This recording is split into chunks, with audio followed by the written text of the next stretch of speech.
উনি শেখ হাসিনার গভর্নমেন্টকে ওভারথ্রো করার জন্য উনি অ্যাক্টিভলি কাজ করেছেন আমেরিকানসদের সাথে। উনি পিআর ফার্ম উনি নিয়োগ দিয়েছেন, এবং এটা আমি বলছি না, এটা টেলিভিশন চ্যানেলে ব্যারিস্টার মোল্লা লন্ডনে যে জামাতে ইসলামের লিয়াজও করে ইউরোপের সাথে, সে এসে বলেছে এইসব কথা। সো এইটা তো সরকার, গত সরকার এর বিরুদ্ধে তো আমিও ছিলাম, আমিও মামলা খেয়েছি, আমিও অনেক কিছু হয়েছে, আমাকে একবার দেশের থেকে যেতে হলো ফর সার্টেন রিজনসে, নানান কিছু হয়েছে। বাট ইউনুস আসার পর যা দেখলাম, যেদিন ইউনুস আসে 2:30টার দিকে,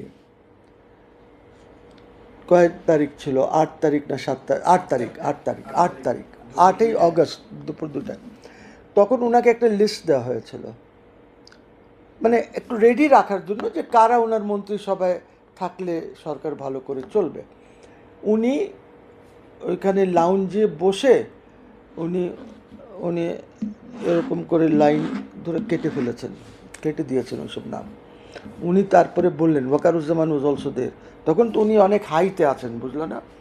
তখন উনি বললেন যে this will not be an army backed government, আমার এই সরকারটি আর্মি ব্যাকড হবে না, এটা আমার সরকার হবে এবং আমি যাকে চাইবো তাকে নেব।